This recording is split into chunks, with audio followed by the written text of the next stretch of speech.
Now, what are the properties of the cancerous growth or the cancer cells? So, some of the points I have written here. Some are missing in the NCRT, so you can learn according to your wish. Remember, basic thing is to cover the NCRT carefully. So, the properties of the cancerous cell, first one is uncontrolled abnormal proliferation. You can even mention there that there is no differentiation in this growth. Proliferation means growth by division.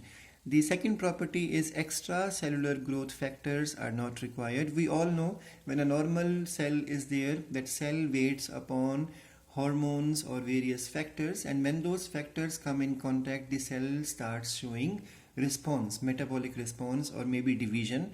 So such type of concept is not needed for cancer.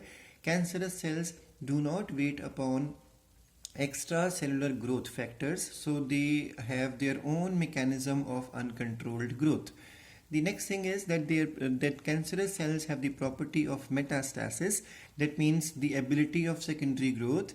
That means they are able to separate from the original site from where the cancerous growth or tumorous growth starts, and then through blood and lymph they migrate to other portions of the body, and once they get attached somewhere or fixed somewhere, they start dividing there also. So there will be multiple tumorous growths developing in the body. This is called as metastasis. The next property is when you check the cancerous cells with the help of microscopic studies, you will find that there are granular irregular nucleus present in the cancerous cells. So there will be granules visible in the nucleus, and nucleus will appear irregular in shape, not spherical in shape.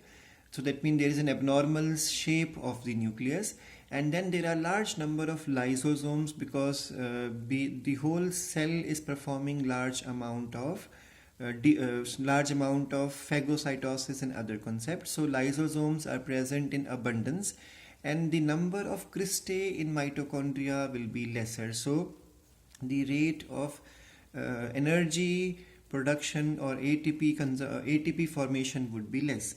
Then there is more amount of melanin in the cells. Like if you must have seen, there are people who have cancerous growth on their skin. So when skin cancer starts, melanin product amount will increase. So cancerous cells which are limited to the skin will show more amount of melanin, and then all the cancerous cells will show in their cytoplasm great amount of debris. Now the debris is the waste, and that waste is because of the more activity of lysosomes. Now then the cancerous cells are able to resist apoptosis. Now there is a concept of programmed cell death. Every cell which comes into existence in the human body is supposed to die one day or the other. This setup of programmed cell death is called as apoptosis, but this concept is missing in the cancerous cell. Cancerous cells are able to resist this concept of apoptosis, so they continue to stay inside the cell, inside the body. That means they do not undergo programmed cellular death. Now the next is types of cancer. There are many types of cancers. By different way we can learn them. So the best way is to understand that cancer on the basis of their origin are of three types. First one is the carcinomas. Second one is sarcomas. That's what I told you in the last class, that onco is also replaced by carcino because maximum type of cancers are carcinomas. So carcinomas are the type of cancerous growths of epithelial cells. So wherever epithelial cell undergoes cancerous growth, it can be called as carcinomas, and 80% of the cancers are carcinomas because it links with the epithelial cells. The second type is the sarcomas. Now sarco word is used for basically muscles here, or you can say connective tissue. So generally the muscles or those tissues which develop from mesoderm, they all are called as their cancerous growth is called as sarcomas. Then to have a different concept, blood is considered as a different concept in cancer. That's why blood cancer is given a different class or category, that is called as leukemia. So three categories are there. The cancerous growth of the organs or tissues which are ectodermal in origin, or which is basically the epithelium, is called as carcinomas. If it is from the mesoderm, it is called as sarcomas, and if it is the cancerous growth of blood, it is called as the leukemias. Now there are examples which I have mentioned here. For example, cervical cancer, breast cancer, skin cancer, brain cancer, lung cancer, stomach cancer, these all are, if you go through this, majority of them are ectodermal in origin. So such type of cancers are called as carcinomas altogether, which constitute 80% of total types of cancers.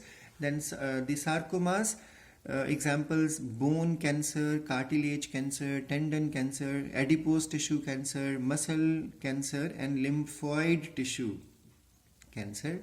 And then we have blood cancer, in which the number of WBCs increases because there is more production of WBCs in the bone marrow. So the too much increase in the WBCs is the symptom of blood cancer. Now there are other methods also to summarize the types of cancer, like you can remember other examples, like when the melanin producing cells or melanocytes undergo cancerous growth, it is called as melanomas. So in that case there is more melanin production.